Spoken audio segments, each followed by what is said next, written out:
चलो बेटा, आज हम कक्षा 11 के यूनिट 9 का इंपॉर्टेंट क्वेश्चन पढ़ेंगे कार्नो इंजन। ठीक है, पूरा क्वेश्चन क्या रहेगा कि कार्नो इंजन से आप क्या समझते हैं, कार्नो चक्र को परिभाषित कर कार्नो इंजन की दक्षता का व्यंजक व्युत्पन्न कीजिए। ठीक है, सबसे पहले हम कार्नो इंजन के बारे में जानते हैं। ध्यान दीजिएगा, कार्नो इंजन की परिभाषा में लिखना है यह एक ऐसा उत्क्रमणीय इंजन है। उत्क्रमणीय मतलब रिवर्सिबल। रिवर्सिबल का मीन्स क्या होगा, ये ध्यान दीजिएगा। रिवर्सिबल का मीन्स है कि मतलब जहां से इंजन स्टार्ट हो तो अपने पूरे एक चक्कर पूरा करने के बाद अपनी प्रारंभिक अवस्था में आ जाए, उस इंजन को कौन सा इंजन बोलते हैं अपन? उत्क्रमणीय इंजन। ठीक है, तो क्या बोलोगे कि कार्नो इंजन एक ऐसा उत्क्रमणीय इंजन है जिसमें कार्यकारी पदार्थ के रूप में आदर्श गैस का, किसका इस्तेमाल करते हैं बेटा?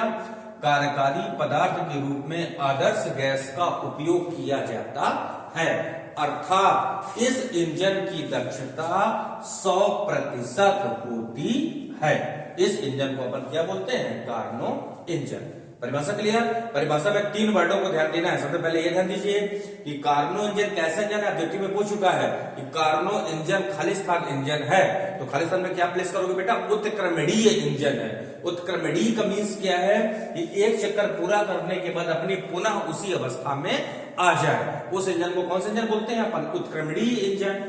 ठीक है, इसमें कार्यकारी पदार्थ के रूप में किसका इस्तेमाल करते हैं? आदर्श गैस का। और इस इंजन की दक्षता कितनी होती है बेटा? 100% होती है। ये आपकी परिभाषा कंप्लीट हो गया। ठीक है, अब जानते हैं अपन कार्नो चक्र।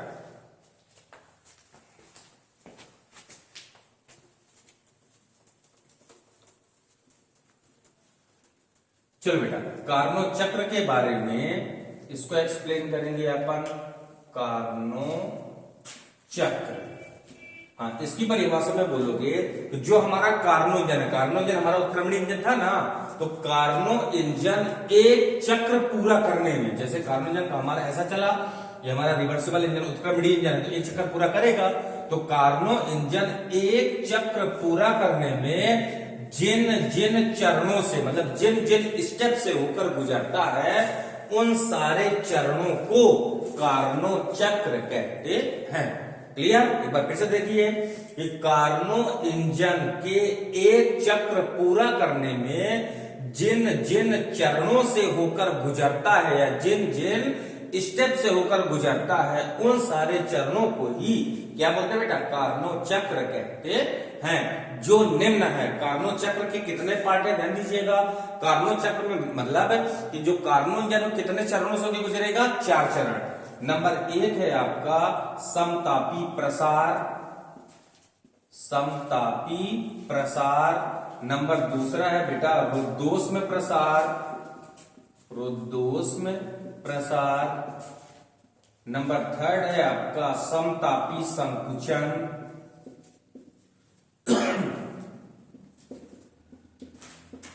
नंबर 4 है बेटा रुद्धोष में संकुचन। इन 4 चरणों से होकर गुजरता है, रुद्धोष में संकुचन। तो कार्नो चक्र के कितने पार्ट हैं ध्यान दीजिए? 4। नंबर 1 समतापी प्रसार, दूसरा रुद्धोष में प्रसार, तीसरा समतापी संकुचन, और चौथा क्या है बेटा? रुद्धोष में संकुचन। प्रसार में गैस प्रसारित होती है यानी आयतन इंक्रीज होता है, बढ़ता है, और संकुचन में गैस संकुचित होती है यानी आयतन कम घटता है। ठीक है, चलिए अब इसका डायग्राम बनाएंगे कार्नो चक्र का।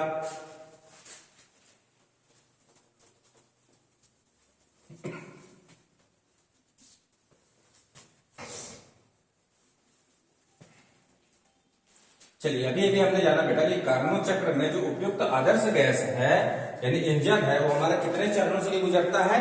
4 चरणों से गुजरता है। चारों चरणों को डायग्राम बनाते हैं, ध्यान दीजिएगा। ठीक है, सबसे पहले अपन 2 एक्सेस बना लिया।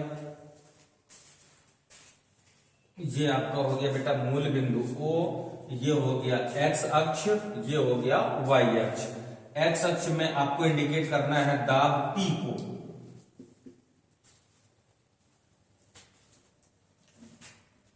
ठीक है, और वाई अक्ष में इंडिकेट करना है आपको आयतन V को। ऐसे। ठीक है, कितने चरणों से गुजरेगी? 4 चरण। 4 पॉइंट ले लो, पहला पॉइंट, दूसरा पॉइंट, तीसरा पॉइंट, चौथा पॉइंट। चारों को मिला देते हैं बेटा। ए को बी से, बी को सी से, सी को डी से, ए को डी से। ये 4 पार्ट है। डायग्राम पे बढ़िया से ध्यान दीजिएगा, केवल डायग्राम इसका सबसे इंपॉर्टेंट है। ए बी सी और डी। ठीक है, एक एक कोऑर्डिनेट आपके हो जाएंगे P1 V1 T1। ठीक है, बी के निर्देशांक होंगे बेटा P2 V2 T1। यहां पे ताप नियत रहेगा क्योंकि ये समतापी प्रसार है। सी के कोऑर्डिनेट आपके हो जाएंगे P3 V3 T2 और डी के हो जाएंगे आपके P4 V4 T2। ठीक, सबको चारों पॉइंट को दोनों अक्षों से मिलाओ बेटा। इसको x अक्ष से, इसको भी x अक्ष से, इसको भी x से और इसको भी x से। चारों को y से भी मिला दें। ये y से मिल गया, ये y से मिल गया, ये y से मिल गया, ये भी बेटा y से मिल गया। ठीक है, इनके निर्देशांक कैसे इंडिकेट करेंगे ध्यान दीजिएगा। x अक्ष में आपका दाब चल रहा है ना, तो दाब यहाँ पे P1 है तो ये आपका हो गया P1। यहाँ पे D मिला है तो P4, यहाँ पे B मिला है तो P2, यहाँ पे C मिला है तो P3।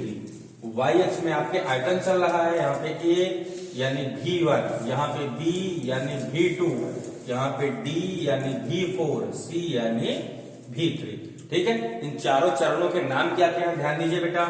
ए बी का नाम रखना है आपको समतापी प्रसार। ये है समतापी प्रसार।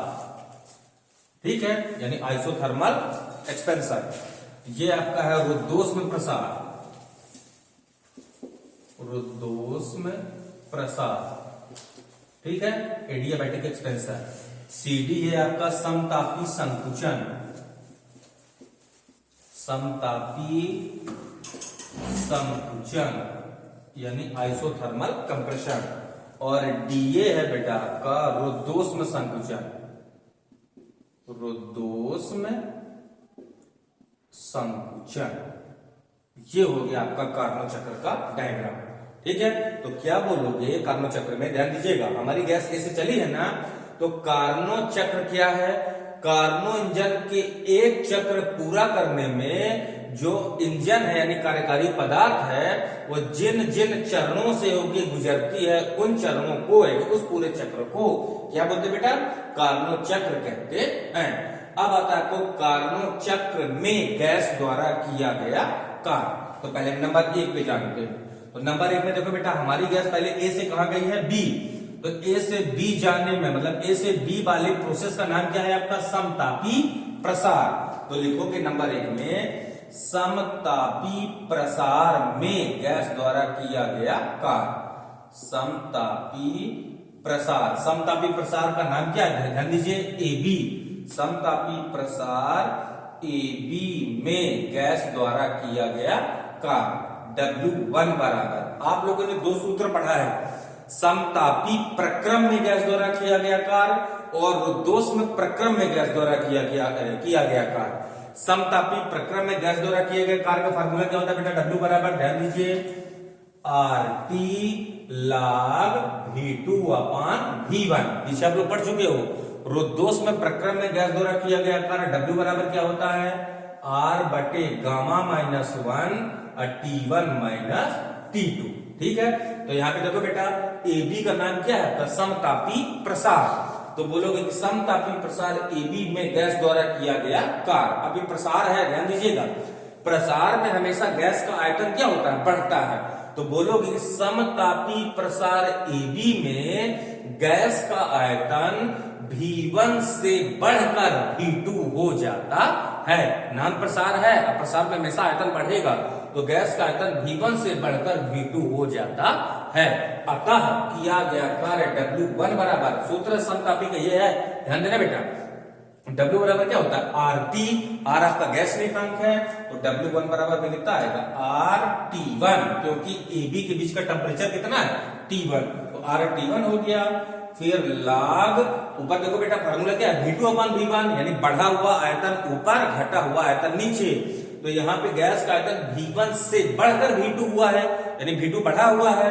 कितना होगा बेटा, log V2 अपान V1। इसको मान लेना है समीकरण नंबर ए।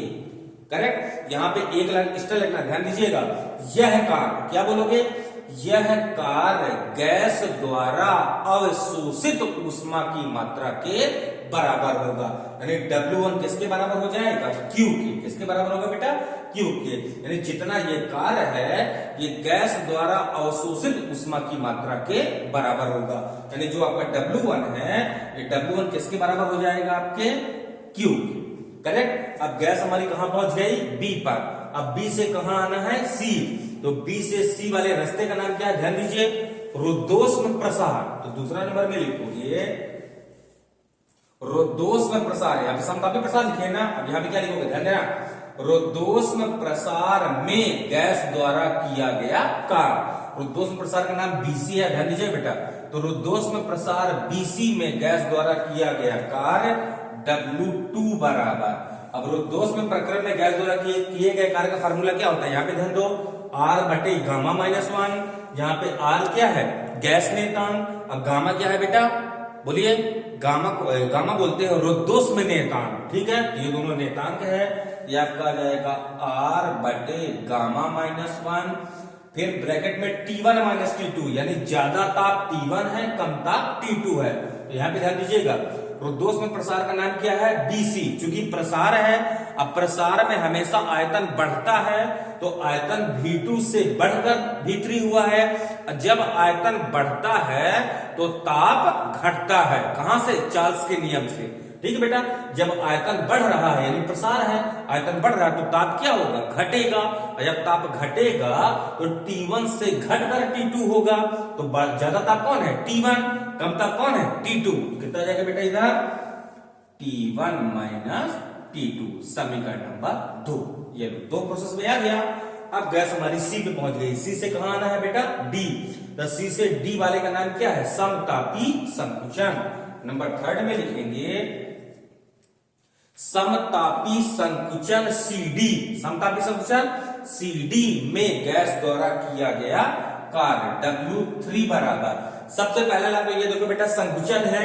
संकुचन में गैस का आयतन घटता है, यानी संकुचन में किया गया कार्य क्या होता है, ऋणात्मक। तो कितना जाएगा, W3 बराबर, ये माइनस आ गया। ठीक है, अब यहाँ पे नाम देखो, समतापी। समतापी का ये फार्मूला होता है RT log V2 अपान V1। तो ये कितना हो जाएगा, सबसे पहले R ये हो गया। CD का कितना ताप नियत है, ध्यान दो बेटा, T2 दोनों का बराबर है ना।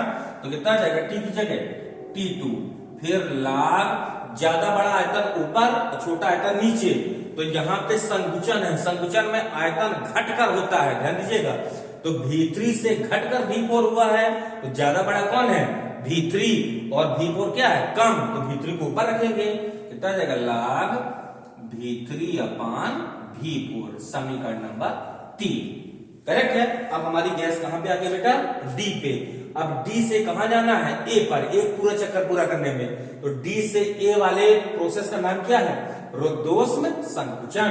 तो चौथे नंबर में लिखोगे रुद्धोष्म संकुचन DA में गैस द्वारा किया गया कार्य W4 बराबर। तो W4 बराबर, चूंकि संकुचन ये भी है तो किया गया कार्य ऋणात्मक आएगा, यानी माइनस। ठीक है, अब यहाँ पे ध्यान देना बेटा, ये माइनस आ गया। अब चूंकि रुद्धोष्म है तो रुद्धोष्म का फार्मूला ये होता है R बटे gamma minus 1 T1 minus T2। कितना गया बेटा, माइनस R बटे गामा माइनस 1। अब ज्यादा बड़ा ताप कौन है, ध्यान दीजिए, ध्यान देना बेटा, रुद्धोष्म संकुचन है। और संकुचन में आयतन क्या होता है, घटता है। जब आयतन घटता है तो ताप बढ़ता है। तो यहाँ पे आयतन V4 से घटकर V1 हुआ है, तो ताप T2 से बढ़कर T1 होगा, यानी ज्यादा बड़ा कौन है, T1। कितना हो जाएगा बेटा, R बटे गामा माइनस 1 और T1 माइनस T2, समीकरण नंबर 4। चलो बेटा, गैस हमारी पूरा एक चक्कर घूमी। ठीक है, अब निकालते हैं गैस द्वारा किया गया कुल कार्य। तो कुल कार्य मतलब चारों कार्यों को ऐड कर दो। लिखोगे अतः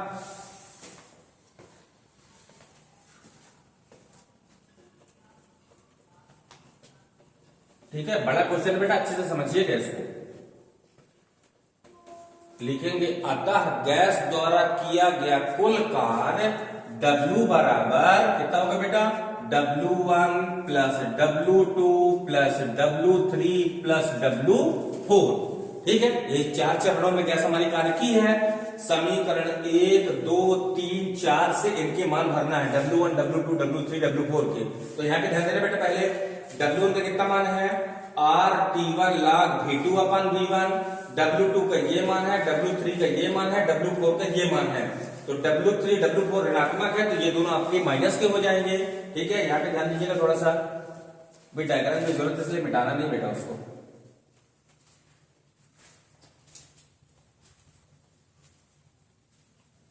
चलिए, जब इनके मान भरेंगे तो W1 का ये मान होगा, तो W1 प्लस W2 फिर माइनस और ये प्लस, तो प्लस माइनस क्या हो जाएगा बेटा, माइनस। ये पूरा मान W3 और माइनस ये पूरा मान W4।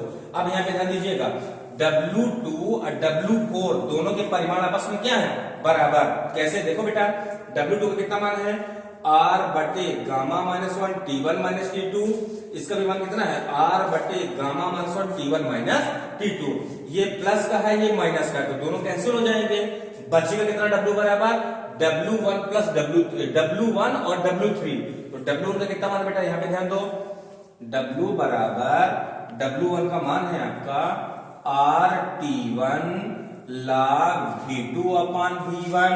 ठीक है, W2 W4 तो कैंसिल हो गए। W3 का कितना मान है, माइनस RT2 कितना बेटा, log V3 अपान V4। ये पूरा मान मिल गया किसका, किए गए कार्य का। इसको मानना है आपको समीकरण नंबर 5। ये आ गया गैस द्वारा एक चक्कर पूरा करने में किया गया कार्य। अब निकालते हैं बेटा अपन कार्नो इंजन की दक्षता।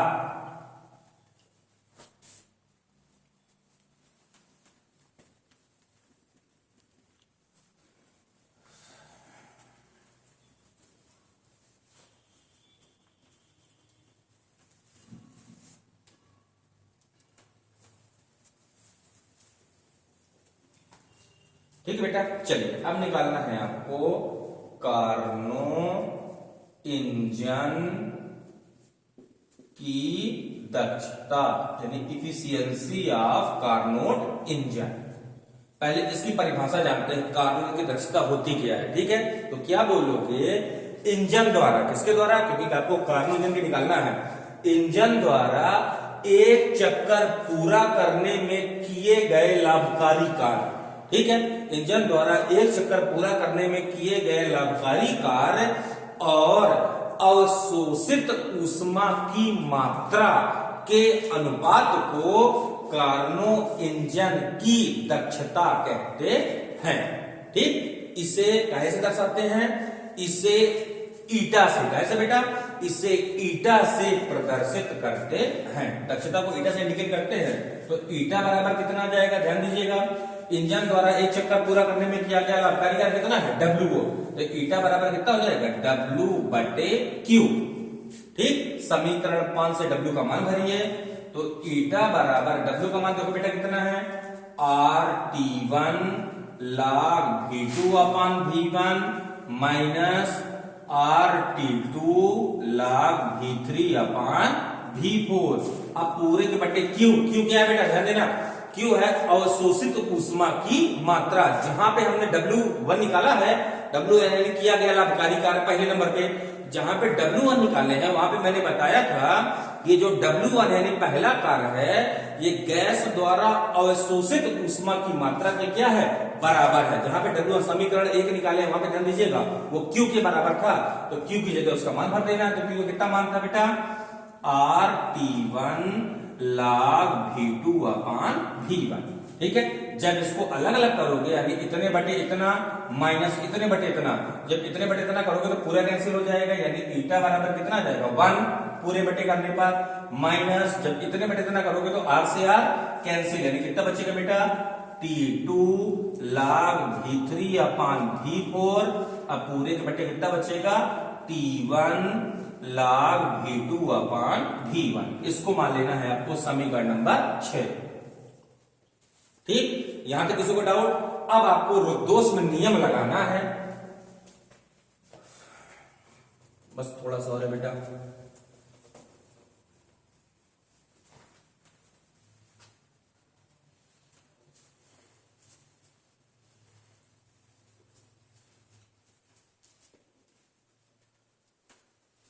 चलिए अब लिखना है आपको रुद्धोष्म नियम से। किसका नियम लगाना है? रुद्धोष्म नियम से। रुद्धोष्म नियम होता क्या है? ठीक है, ध्यान देना। रुद्धोष्म नियम दाब और आयतन में कितना होता है बेटा? P v की पावर गामा बराबर नियतांक होता है, लेकिन आपको ताप और आयतन में निकालना है। क्या में निकालना है? ताप और आयतन में। तो ताप और आयतन में आपका होता है T v की पावर गामा -1 बराबर नियतांक। ठीक है, रुद्धोष्म नियम क्या होता है? T v की पावर गामा -1 बराबर नियतांक। अब देखो बेटा, रुद्धोष्म डायग्राम में ध्यान दीजिएगा। रुद्धोष्म केवल दो हैं, BC है और DA है। तो BC क्या है? रुद्धोष्म प्रसार, और DA क्या था? रुद्धोष्म संकुचन। इन दोनों में लगाना है रुद्धोष्म नियम। तो लिखोगे रुद्धोष्म नियम से, ये रुद्धोष्म नियम मैंने लिख दिया है। ठीक है, पहले BC में लिखते हैं। BC रुद्धोष्म प्रसार है ना, लिखो बेटा रुद्धोष्म प्रसार में, रुद्धोष्म प्रसार में। अब रुद्धोष्म प्रसार BC है, तो देखो बेटा B में ताप कितना है? T1, आयतन कितना है? V2। यहां पे ताप और आयतन में लेना है, तो T की जगह कितना आएगा आपका? T1। अब V की जगह कितना आएगा आपका? V2। तो T1 V2 की पावर गामा -1 बराबर C पर। तो C पर ताप कितना है बेटा? T2। आयतन कितना है C पर? देखिए C पर आयतन V3, तो T2 V3 की पावर गामा -1। T2 किधर बुला लो? T1 बटे T2 बराबर V3 बटे V2 की होल पावर गामा -1। इसको मान लेना है समीकरण नंबर 7। ठीक है, रुद्धोष्म प्रसार में हो गया। अब आपको लगाना है रुद्धोष्म संकुचन में। रुद्धोष्म संकुचन में, ठीक है, रुद्धोष्म संकुचन ध्यान दीजिए। रुद्धोष्म संकुचन आपका DA है ना, तो A पे देखो बेटा, A पे ताप कितना है? T1। ये आपका हो जाएगा T1। आयतन कितना है? V1, तो T1 V1 की पावर गामा -1 बराबर D पे देखो बेटा, D पे ताप कितना है? T2। आयतन कितना है? V4, तो V4 की पावर गामा -1। T2 किधर बुला लो बेटा? T1 बटे T2 बराबर V4 बटे V1 की होल पावर गामा -1। इसको मान लेना है आपको समीकरण नंबर 8। कोई डाउट? बस थोड़ा सा और है। समीकरण 7 और 8 को कंपेयर करना है। लिखोगे बेटा समीकरण 7 व 8 से। जब समीकरण 7 व 8 की तुलना करेंगे तो यहां पे ध्यान दो बेटा, समीकरण 7 का लेफ्ट हैंड कितना है? T1 अपन T2। 8 का भी लेफ्ट हैंड कितना है? T1 अपन T2।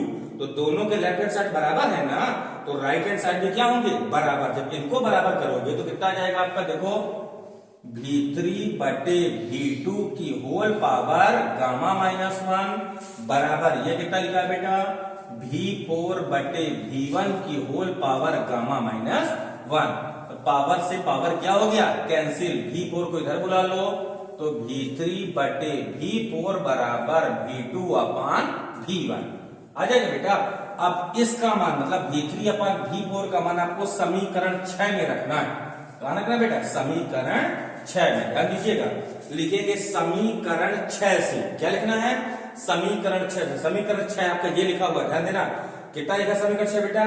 ईटा बराबर 1 - T2 log V3 अपान V4। और ये V3 अपान V4 का कितना मान निकालिए हो?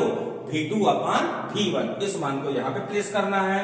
तो जैसे यहाँ पे मान रखोगे, कितना रखना है बेटा? V2 अपान V1।